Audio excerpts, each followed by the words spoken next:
People who grew up with strict parents, what was their most unreasonable rule? Not my parents, but I had a friend who got it pretty bad. If you want to play for an hour, you have to also practice piano for 1 hour. These and other such rules were posted on his bedroom door. My mum was very strict about the ratings of movies and video games. One year for Christmas, a relative gave me a copy of Star Wars: Shadows of the Empire for the Nintendo 64. It was a T, for teen, rated game, and I wouldn't be turning 13 for another 4 weeks. My mum had my dad drive me to Toys R Us to return the game. We walked into the store and over to the games, and he had me pick out an E for everyone rated game. We proceeded to check out, and as we went to the car, he handed me not only the new game, but the game we were supposed to have returned to buy it as well, and told me not to let her catch me playing it. That guy deserves a high five. Oh, I love this one. I loved being a child and playing my parents off against each other. So my dad would know something that my mum wouldn't, and vice versa. It was the best. I'd conspire up this genius plan,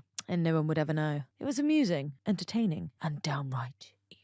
I was called at a friend's house at 11 p.m. at night because I left 2 t-shirts slung over the chair in my room, these hanging them in my closet. I had to go back to my house, and then I was grounded for a week. Upon getting home, my mother had gone through my entire room and tossed every item out of my dresser. She claimed they were messily put in the dresser. Fun stuff. I wasn't allowed to say I died on Mario. I lost one of my chances to succeed. Son, your grandpa lost one of his chances to succeed. I had a friend who wasn't allowed to say the word stupid and tried to report me to the teacher when I said it. Teacher yelled at me and then told me it was okay in private and not to say it around that one kid. Nice guy though, just had a helicopter mum. My kids are allowed to say stupid, but we always taught them that it was never okay using it referring to a person. My oldest is 10, and when my youngest daughter heard her call something stupid, she ran to tell on her older sister. My wife and I cracked up laughing when the little one couldn't understand why she hadn't gotten her sister in trouble. My dad didn't believe in periods, and when I cried that I needed feminine products, he gave me food stamps to buy them. I was humiliated. My parents were pretty slack on everything, except one thing. No video games console ever, and no online games on the computer, because that's how you get viruses and make the computer run slow. So, I was playing my MMORPG when they were sleeping in a hidden file, in a file, in another file, in another file,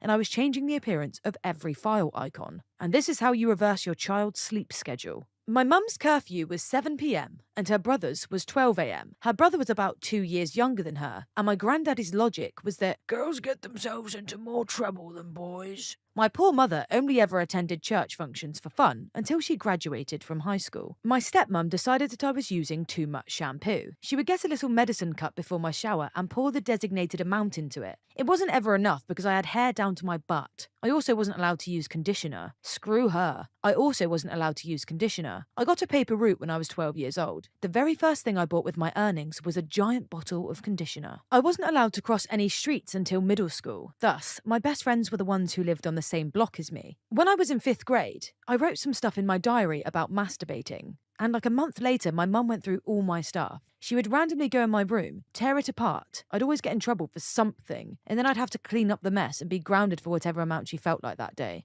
So anyway, she found that diary entry. She picks me up from school and won't talk to me. I get home. My door was removed from my room. That diary entry was taped on the wall, and I was threatened with a belt if I didn't answer all her invasive questions. Fricked up. Way to give a kid a complex about their sexuality. I'm sorry, what? So her mother taped this diary entry to the wall and removed this poor child's door. So obviously this evil woman's intention was to completely remove any kind of privacy this child had from her life. That is so humiliating, embarrassing, belittling, and traumatizing. That will leave scars. This poor child. I'm so sorry that happened to you. Sending all my love. Mum hits me with kitchen utensils and yells that I'm not allowed to put my hands up to defend myself from her strikes. I was not allowed to watch Pokemon because it taught evolution. My brother couldn't watch it because Pokemon equals pocket monsters, which is a sneaky word for demons. I am not allowed to do the following: use the washing machine, wash the dishes, pull the weeds, vacuum outside of my room. I must ask to use the vacuum. I can't cook a meal. I I can't have the remote. I get instructed on how to use the microwave that I've been using for years. And if I ask where we're going, I get told out. And I have to dress in jeans, a shirt, and running shoes no matter how hot because he doesn't like shorts. And no jacket no matter how cold. These stories are getting weirder and weirder to me. Like, those are basic life lessons. They're basic necessities. They're, in my opinion, they're basic human rights. Like, no jacket no matter how cold. That's actually a form of abuse. Poor child. We could not listen to music with guitars in it.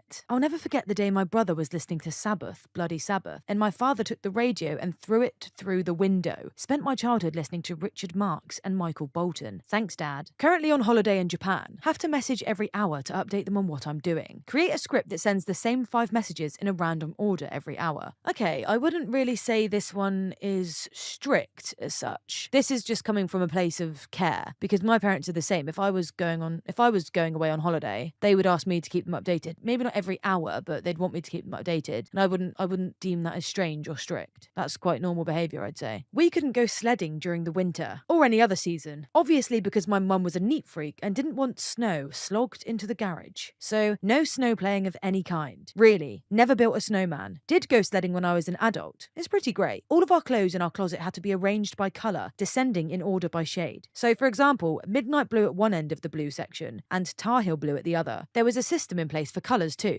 So if the yellows were by the purples, for example, there'd be heck to pay. No shoes on in the house under any circumstances. Was super uncomfortable when my brother's friend, who had prosthetic legs and always had shoes on, came over and didn't take his shoes off. Mum got really mad and confronted him. No Legos or puzzles allowed, as they make messes and look like disorder. I freaking love puzzles as an adult. One of my favourite hobbies. 30 minutes of internet time a day, and 99% of the time, that was supervised. As in mum looking over my shoulder and commenting on conversations. We had web TV, RIP. And when they weren't home, they would literally lock the keyboard in a toolbox. My sister and I could never have friends stay over because the house is a mess. No amount of cleaning satisfied mum, because the real reason was she wanted to be able to fight with my dad at will. For every minute I was late coming in from curfew, I got grounded a week. I once spent 10 weeks grounded due to a sobriety checkpoint. Wow. For me it was every minute late is a minute earlier the next day. Mine is logical. Yours is insane. I had to write essays on TV shows that I wanted to watch in order to have them unblocked by the parental controls. I remember writing a riveting piece on the educational and cultural benefit of Disney's That's So Raven. Also, I wasn't allowed to watch PG-13 movies, even after turning 13. Wasn't allowed to rest my head on my hand with my elbow on any table while there was also food on that table. If my parents found out I was going too fast in my car, small town, so other parents would snitch on me pretty regularly for going 10 over. I had to pay my parents speeding tickets. Also, they would make me pay for the whole family's phone bill if I texted a boy. By the time I moved out at 17, I'd given them well over $1,000 in punishment money earned at the Sonic drive-in. I was not allowed to talk to boys. One Christmas Eve day, I was doing last-minute shopping in the downtown of our little town. I ran into 2 male friends from my German class, and we talked for several minutes and wished each other a Merry Christmas. Oh, I was 15 at the time. My older sister drove by and saw me, told my parents I was hanging out with boys. When I walked in the house, both my parents were waiting and the yelling began. Some Christmas Eve. Snitch! Indian parents. I could stay at a sleepover until 2 a.m, but couldn't actually sleep at that person's house. Lol. I was from a large family, and discipline was very strict. If myself or one of my siblings broke one of the major rules, my parents would hold a truth session. All the children would be brought to my dad's study, where the guilty party would be given an opportunity to confess. If nobody came forward, we would be hit in turn in order of ascending age. The eldest 4 were hit with a sewer rod, while in difference to their age, the youngest ones would get a whack of a bamboo stick. A sewer rod is basically a 4-foot-long flexible rubber rod, around an inch thick with a metal cap. It would leave the most remarkable welts. Horrendous things, really. Anyway, this would continue until someone admitted their guilt. At that point, they would receive the blows that everyone else had received to that point. So that was awful. I fully acknowledge that.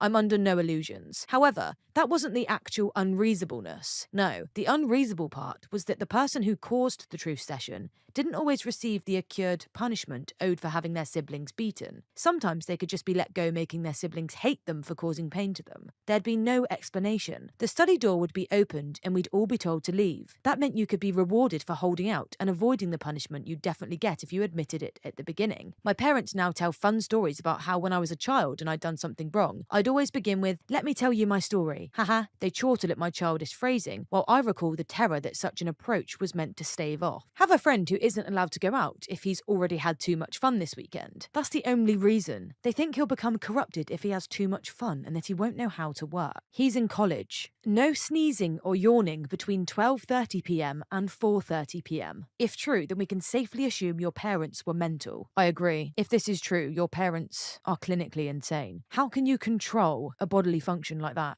That is insane. Guys, sometimes I have to pinch myself. I'm sure some of these stories are made up. This can't be true. Females of the family must cook and clean on holidays while males watch TV, must bus males' plates every night. No visiting friends' houses, no friends over at our house all the way through high school. Hair cannot be cut at or above shoulder. 7 o'clock p.m. bedtime, not curfew, bedtime, through junior high. Strictly enforced. Needless to say, I rebelled strong and hard. Okay then. A massive F off to these sexist parents. Am I right? Am I right, guys? Not having that. Not having that. Good on you, girl, for rebelling. There were a lot, but the most ridiculous one to me was they didn't want me volunteering during high school. I was visiting the elderly and they said it was too dangerous to be around strangers like that, and the time was taking away from my studies. Most extracurriculars I wanted to do, they had a huge problem with it, but didn't hit me how absurd it was until it was about senior citizens. The ironic thing is those things look great on college applications. I wasn't allowed to shrug or say, I don't know. If anything tech-related went wrong, it was assumed that I broke it on purpose, even if the only reason anyone knew it was broken is because I was trying to fix it. Birthday parties were a no-go. Christmas was a no-go. Any party whatsoever was a no-go.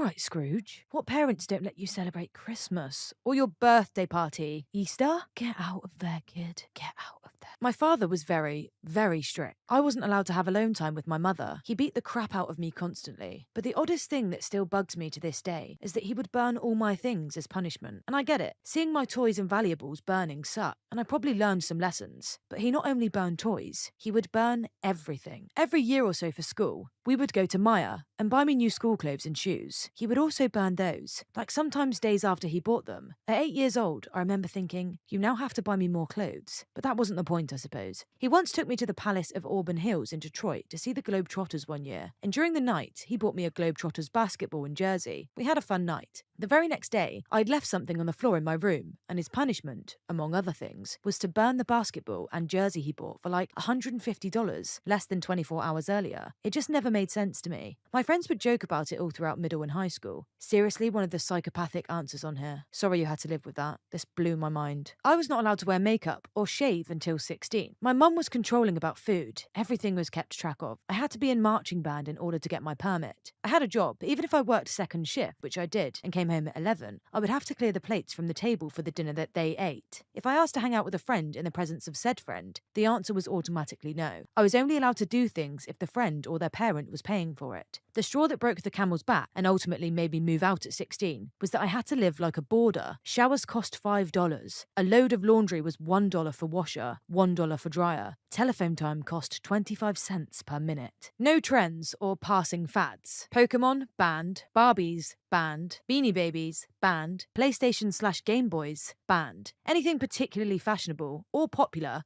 regardless of actual merit, was met with derision and we'd be mocked for even suggesting interest. We were achingly frumpy kids with interests and cultural references, or lack thereof, that isolated us from our peers, and they wondered why each of us were bullied. Pretty sure the verdict is on Barbie and PlayStation. They aren't fads. My parents were slack. My best friend's parents were so strict. She would escape to my house for freedom. 12th grade, prom. Her parents allowed her to go to prom, but said she wasn't allowed to dance. We all went to prom, had fun dancing, until she saw her parents standing at the back watching. She then moved out for university. After her first year, she came home to work for the summer. She'd been on her own for a year and supporting herself, and her parents gave her a 9 p.m. curfew. She spent a lot of time at my house that summer. She was married by the next summer and didn't have to deal with it. Individuality was almost a cardinal sin in my parents' house. You wear what they like, you eat what they like, you do what they like. You do not, under any circumstances, act like a human being with hopes, dreams, and opinions. No dating till marriage. My mum was insanely controlling about food. Weird rules were in place, like 1 slice of lunch meat per sandwich. No one but her was allowed to cook. She'd make one giant batch of spaghetti or something and we'd have leftovers for days. So she only had to make dinner twice a week. She didn't work or anything, just didn't like cooking every day. Breakfast was cold, cereal, and you'd only be allowed a small bowl with just enough milk to moisten it. Occasionally, she'd bake something she called corn toasties, which was simply cornbread baked in a sheet pan. She'd cut them into squares and fill the freezer with them, and we could have one of those for breakfast as an alternative. Once when I was 14, I bought a pack of hot dogs at the store, snuck them home, and lit the grill. I was almost done cooking them when she came out screaming about fire hazards and swatted the plate out of my hand. She'd been making spaghetti. What an ungrateful little bastard I was. So then, she orders a pizza for the rest of my family, wraps individual servings of spaghetti in freezer paper, and puts them away. She tells me that I'll be eating nothing else until it's all gone. Took about 2 months to choke it all down. Went without eating a lot of days. I was also grounded for over a year, but I sure learned a lot about consequences. Thanks for watching. Like and subscribe for more videos coming daily.